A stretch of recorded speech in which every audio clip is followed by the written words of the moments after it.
Oh my God, the Messiah, also known as pile of garbage dog shit. Listen, I only say that because, like this game is the origins of just like this new era for Nintendo. Like New Super Mario Brothers made such a splash when it released, but it also, might not have done like damage per se to, like what Nintendo was putting out, but it definitely kind of diluted Nintendo's output for a couple of years there with too many 2D games.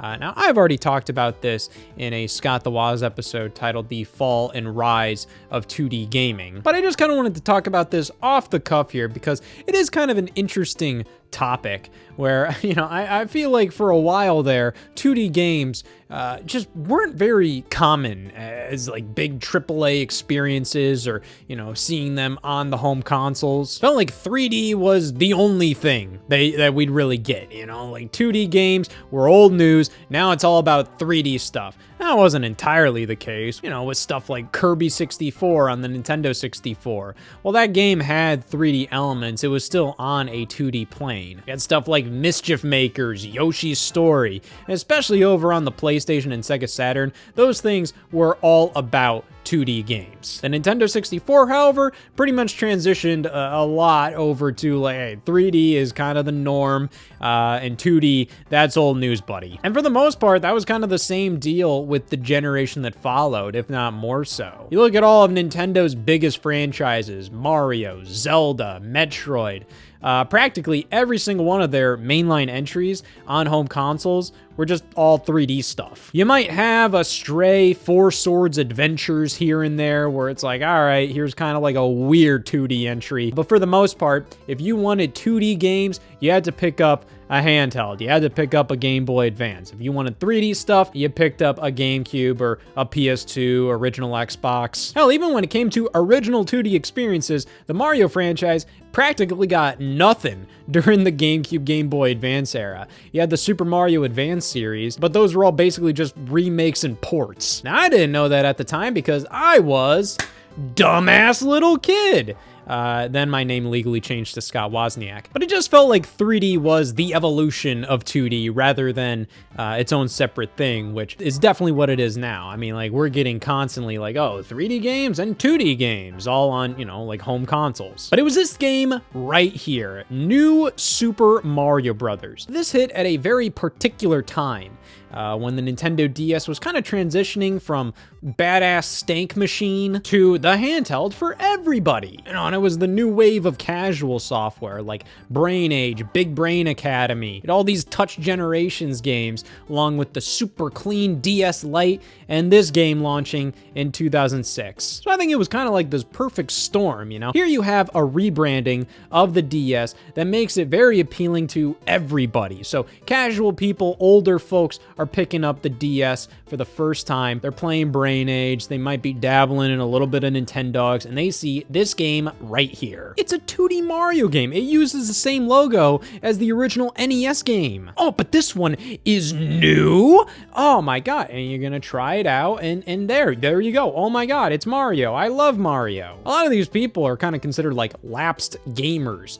People that might have tried games out back in the 80s, and then, they didn't really play them anymore after that. I think we all know somebody, like especially in our family, that, like, oh man, they might have played like some arcade games back in the 80s or something. They might have dabbled with like Mario back on the NES, but then, they didn't really care about video games after that. But, they have fond memories. They enjoyed them back then. Video games are probably more so like toys to them, like it's something that you don't keep playing with. It's like, oh, that was kind of fun.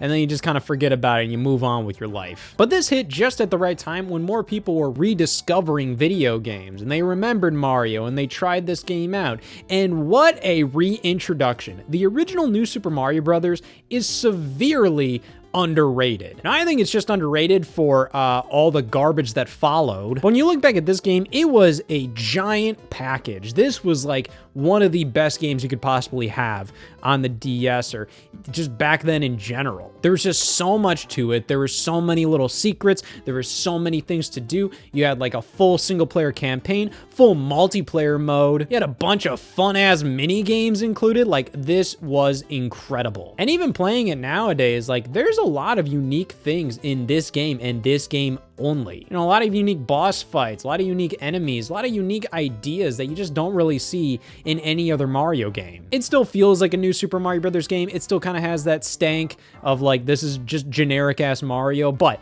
this was an amazing game back then, and it still holds up today. So much so that Nintendo went absolutely crazy. It started with a couple of things here and there, but New Super Mario Brothers started an anti-revolution of 2D games. Okay, well, I'm being a little harsh here. This wasn't a bad thing, but it got to the point, especially during the Wii U era, where Nintendo was pumping out pretty much nothing but 2D games, and it just got to be a little old. Kind of felt like they were pumping out 2D games just because, like, oh, well, these cost less to make, more people like them, let's just do these. And I think you can kind of tell, like, when you went from the Wii U to the Nintendo Switch, you know, just seeing the explosion of sales numbers for a lot of these game franchises that, you know, were so 2D focused for the longest time to then, like, all right, here's Super Mario Odyssey. Here's like a fully 3D, like open sandbox Mario game. Just see the sales explosion of that in comparison to like, oh, new Super Mario Brothers U, new Super Luigi U, Super Mario 3D World is pretty much a 2D game in 3D, Super Mario Maker, you know, like all these 2D games to then go over to this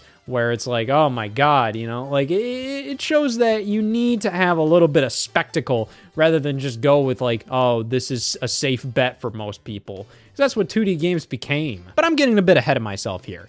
New Super Mario Brothers set the groundwork, but then we go over to the Nintendo Wii. Because the Wii appealed to a very similar audience of people that the Nintendo DS was attracting with, you know, its brand new rebranding. Bunch of casual so why the hell not Wario Land Shake It? This was pretty interesting. This was one of the first major 2D games that Nintendo pumped out on the Wii. Sure, you had something like Super Paper Mario, but that was kind of like a weird bastard. And that was mostly 2D, but you had like a lot of 3D sections. You know, that was the whole gimmick of the game, was flipping from 2D to 3D. Wario Land Shake It was a full-blown 2D game, and an absolutely gorgeous one at that. And it was the first Wario Land on a home console.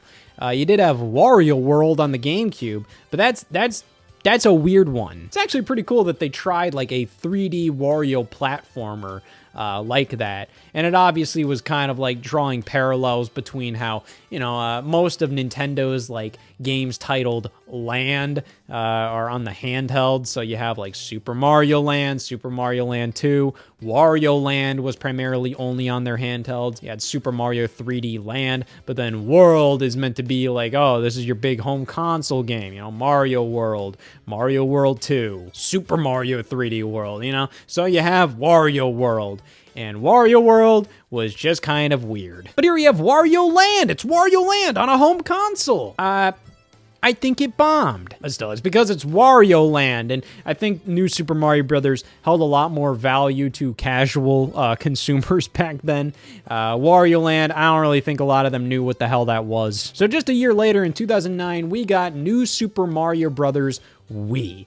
And this was just, this was like the revolution all over again. Of course, looking back at this game, it is like so much more generic than New Super Mario Brothers on the DS, and has quite a bit less to it. But I think that's kind of because they were going for 4-player simultaneous multiplayer, which was kind of like this long-time dream for Nintendo fans. You know, like I remember playing the OG Mario games and just being like, oh man, 2-player mode, I want to play 2-player. And guess what? It's like, oh, you have to trade off every other level, or like whenever the other player dies. Like, it just wasn't what you wanted. You were imagining multiplayer exactly how it is in New Super Mario Brothers Wii. So that was a pretty big deal. It's a little weird that Nintendo acted like this was like this revolution thing. At the E3 2009 press conference, they were like, oh man, you know, we haven't figured out how to bring Mario to the 4th dimension. And I'm like, what the f***? What are they cooking up here? And then they're like, but that number 4, That is the key to Mario's next adventure on Wii. It's New Super Mario Brothers on Wii. And there's like a couple of things that just caught me off guard here. Firstly, I mean, they were acting like this is gonna be like the next crazy ass thing. And they're like, we haven't figured out the fourth dimension, but you know, 4, that's what we're doing. I'm a 4-player. Like, that is such a weird segue. But then also the way they announced it made it sound like this was literally going to be the DS game, just on the Wii with multiplayer. But no, it's a fully brand new game. And this sold like crazy. I mean, everybody was down for this game. I think playing this on, you know, your home console, on the Wii, you know, like it was like, oh my God, this reminds me back in the day when I had the old Nintendo Entertainment System. You know, I brought so many people back to that, playing it on a home console, playing it with the Wii remote on its side. And I think that multiplayer just brought everybody together. Everybody wanted to try it out. Everybody wanted to give it a go. It didn't work very well. It's still fun, but like, Jesus Christ, it gets way too hectic sometimes, and the game isn't really properly, like, I think, fine-tuned to work that well with simultaneous 4 players. I mean, just the fact that, like, oh my God, every time you get a power-up, the game freezes for a second, or every time you die, the game freezes for a second. That just feels like it shouldn't happen in multiplayer, but it does. Every time a player dies, oh, it freezes, you get frozen in place. The fact you can pick up people randomly, and it's on the same button as, like, the run button, yeah, you're gonna randomly pick up people. But I digress. The game was good and it sold good. It was just such a cool game at the time. I mean, even just the box being this entirely red box, it felt like such a special event. It felt like a homecoming event for 2D Mario. Now, of course, I think a lot of reviews at the time were calling like New Super Mario Bros. Wii and the original New Super Mario Bros. On the DS kind of like this grand return, like, oh my God, this is like our era's Super Mario World. And, yes and no. I think a lot of people that grew up with these games specifically, you know, we do look back at them very fondly, but, you know, we can't really talk about them like we can Super Mario Bros. 3 or Super Mario World, because those were genuinely revolutionary. These were revolutionary in the way of like bringing this era of like nostalgia back. These kicked off a revolution of just kicking back and remembering the good old days. Whereas like Mario 3 and Mario World were genuinely like, oh my God, like this is what gaming can be, my lord. New Super Mario Bros. Wii kind of initiated this trend that like all 2D platformers, especially from Nintendo, had to follow, where like they all had to be multiplayer. You had to be able to play your 2D platformers on a home console with somebody else. I don't make the rules, I'm just listing them. Thing is, I think that made New Super Mario Bros. Wii a worse game.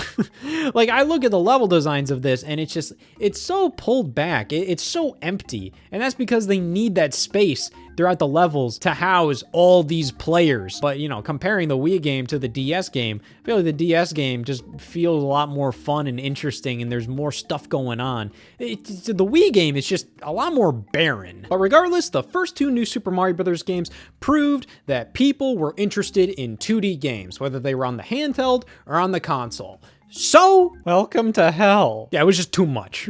like it was literally too much. And it's not necessarily because like, oh my God, I don't want all of these 2D games, but you know, I feel like there was a distinct lack of like 3D games by comparison. Felt like we went from one extreme to another of like, oh my God, we just don't have a lot of 2D games. Feels like 2D games are just relegated to handhelds and that's it. And then it became like, I can't remember the last time we got a fully 3D game from Nintendo directly that isn't just like a remake or remaster or whatever. So in 2010, we got 2 brand new major 2D games from Nintendo. It was Donkey Kong Country Returns and Kirby's Epic Yarn. And both kind of followed the New Super Mario Bros. Wii formula, albeit they didn't do 4-player co-op, they did 2-player. But both were kind of positioned as a similar thing to New Super Mario Wii, where it's like, hey, we're bringing these franchises back. They're back as mainline games on a home console. And they're both fantastic, you know, like I love Donkey Kong Country Returns. I love Kirby's Epic Yarn. And you know, both feel incredibly fresh.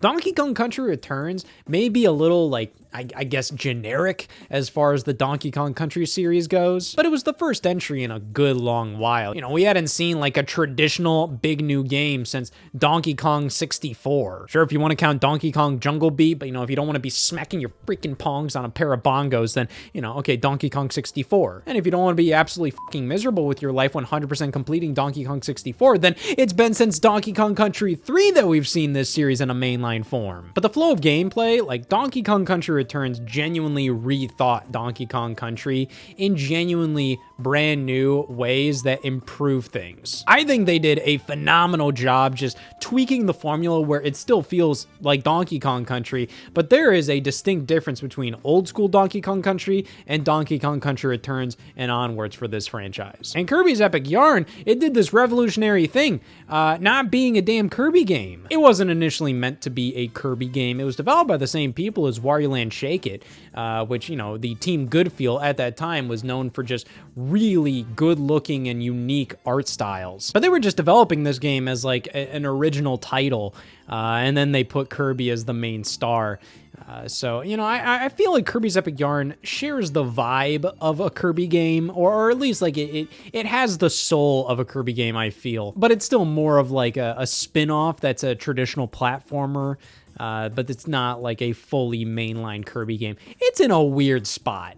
But I remember Nintendo announced it at E3 2010, kind of like, hey, this is Kirby's grand return to home consoles, which it definitely did. I mean, like at the time, Kirby was kind of in a weird spot where you'd only really see Kirby on the handhelds, and like the last major home console Kirby game was a spin-off. It was Kirby Air Ride. And then before that, it was Kirby 64. So it had been quite a while since we had seen like anything substantial from Kirby. But these two games right here, I really like. I think these are phenomenal games. You know, at this time, it was still like really cool to see these franchises that we really hadn't seen like in a substantial form for a very long time kind of get another chance on Wii, and for them both to succeed tremendously. You know, they both sold really well. They're both two-player co-ops, so you could enjoy the adventures with a friend. You know, it was just a good time to be a fan of a retro Nintendo. Hell, you even got the Super Mario All-Stars collection on the Wii in 2010. Like, it was just non-stop, just good old nostalgia fucking around. That's the thing. In this era, like, nostalgia was big for that 16-bit, 8-bit era, especially with the Wii Shop channel and the Virtual Console. It was all about how, oh, those were the good old days. To the point where I think, you know, it took a couple years, but eventually, like, a lot of that nostalgia for the retro stuff kind of seeped its way into a lot of these official releases. I mean, we were already seeing it on the Xbox Live Arcade and PlayStation Network and WiiWare, where a lot of, like, old school franchises were coming back and in retro forms. I mean, like, you had Mega Man 9 and 10, you had Sonic 4, as garbo as Sonic 4 is. At the time, it was, like, really exciting. You also had like Sonic Generations, which, you know, brought back classic Sonic. You had Bionic Commando Rearmed on Xbox Live Arcade. You just had a bunch of retro reboots, retro throwbacks, and, you know, Nintendo was starting to catch on too. In 2011, we got Kirby's Return to Dreamland, which compared to Kirby's Epic Yarn, this was a mainline Kirby game. And this follows a lot more of like that new Super Mario Brothers format, having 4-player simultaneous multiplayer. This was pretty interesting because this had roots back on the GameCube. The GameCube initially was supposed to have, you know, a traditional Kirby game that looked a hell of a lot like this game. Of course, Return to Dreamland kind of evolved into a bit of its own thing. But, you know, that Kirby game back on the GameCube that eventually got canceled or reworked into Return to Dreamland, hey, it shows that what might have not worked on GameCube as well works well on Wii, because, hey, everybody is used to 2D games now. Maybe a little too much. In 2012, Nintendo launches the Wii U with New Super Mario Bros. U. We also got New Super Mario Bros. 2 literally like a couple of months before on the 3DS. A year before that, we got Super Mario 3D Land on the 3DS, which was a 3D Mario game, but it played exactly like a 2D Mario game. So it's like, okay, I have seen this goddamn flagpole so so many times. Hell, even in 2010, where you got Super Mario Galaxy 2, that game also took a lot more inspiration from 2D Mario. It was much more linear than a traditional 3D Mario game like Mario 64, Mario Sunshine, even Mario Galaxy, which is also a very linear game, but we're just getting to a point where a lot of these Mario games are taking a hell of a lot of inspiration from the 2D games and getting them all like so close to each other all at once. Like, it was kind of hard to not notice, especially when the big 3D Mario game for the Wii U that launched a year later was a sequel to Mario 3D Land, which, you know, was very based on, you know, the 2D Mario games being very much like, hey, get from the start to the end, jump on the flagpole, that's all this is. And when 3D Mario games are generally kind of considered like a Nintendo console's like big defining moment, like, oh man, this is the game that defines this console. For the Wii U's moment to be like a sequel to a 3DS game that was meant to be a 2D Mario game played in 3D. I think it just kind of helps to sum up the problems with the Wii U right there. Its big defining moment, while a good game, was incredibly underwhelming and something we had seen a million times prior. Hell, a couple of months later, we got a sequel to Donkey Kong Country Returns, Donkey Kong Country Tropical Freeze, which was an incredible game. This is amazing.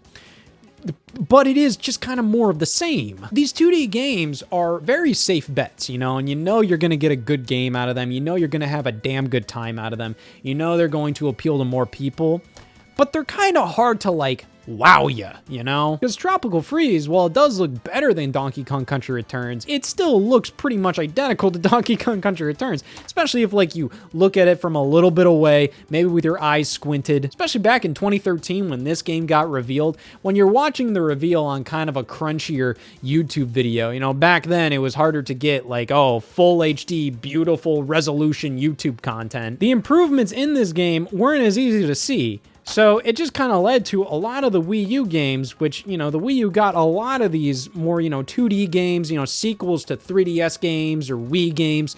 It was kind of harder to see, like, how much different they were. In reality, you know, they were different, you know, they looked better, but even then, you know, it was kind of, like, not that big of a deal. Donkey Kong's furry in this game.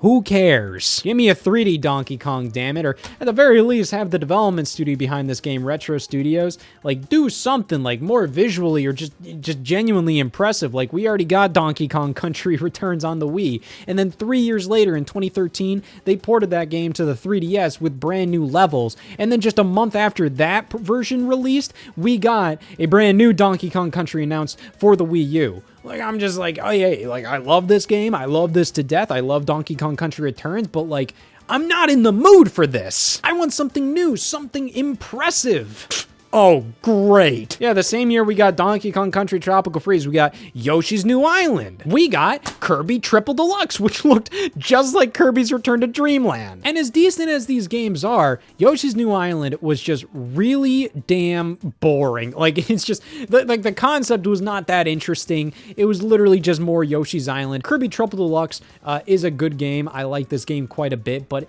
again, like, it is kind of like general Kirby. And then in 2015, we got Super Mario Maker, which, you know, is definitely more of its own thing, but, you know, still a 2D game. Going with my argument here. Chibi Robo Ziplash, which, bleh, Yoshi's Woolly World, which again, you know, that's two Yoshi games, one after another. With this one being just like, it's so damn similar to Yoshi's Island, and Yoshi's Woolly World is much better, but it's also like pretty much the same as Yoshi's Island. And even with stuff like Super Smash Brothers for Wii U and 3DS, like, hey, I mean, like, obviously, like, they're fighting games, they're gonna be 2D. It doesn't really feel like it's the same as like, oh, all these 2D platformers, but at the same time, you know, it's like, you know, your biggest game that year is another 2D game. And because it's released on two different platforms and these games are, you know, not the same, but also kind of the same, I played both of them. It's like, I'm playing too many 2D games on your Nintendo platforms right now. Like the NES Remix series, like, again, like, it's not directly a 2D platformer, but it's just more of this old school stuff. Like, it was just getting to a point of just like, oh my God, is this all Nintendo is at this point? You know, you had Kirby and the Rainbow Curse, Universe, and then Kirby Planet Robobot. You had the Zelda games, The Link Between Worlds and Triforce Heroes. Again, doesn't super apply, but it's still like, you know, like that's what most people call like 2D Zelda. Listen, the point I'm trying to make here is I felt like during this era, before the Nintendo Switch, it just felt like we were going a little too hard on nostalgia 2D stuff. Most of these are all like great games. I love them to death, but man, like it just felt like this was all Nintendo was pumping out for a bit there. It felt safe. It felt like it was made to like appeal to the widest audience imaginable.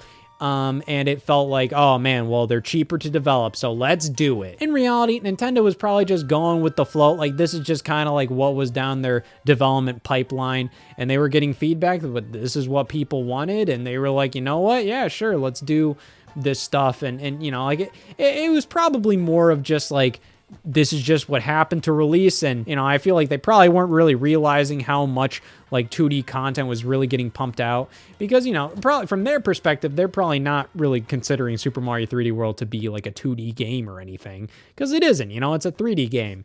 But its roots are so in line with 2D Mario that it just kind of feels like it becomes a part of the pile here. But I feel like with the Nintendo Switch and the announcement of Super Mario Odyssey and, you know, like really pushing Breath of the Wild, you know, and they announced Metroid Prime 4 in 2017. You know, took a while to come out, but still. Eventually, Kirby and the Forgotten Land released, which was Kirby's big first fully 3D adventure. Even Yoshi's Crafted World, as much as that is kind of like a 2.5D game, it does so much new, and I don't like it as much as Yoshi's Woolly World, not at all. But, you know, it feels like they were trying new things, and they're really kind of trying to push for like, hey, let's do 3D, let's do something a little more, you know, interesting. Let's do something a little more impressive. You know, hell, with the Switch version of Super Mario 3D World, you got Bowser's Fury with it, which is this grand open world 3D Mario adventure. Didn't feel like they were relying on 2D as much as they were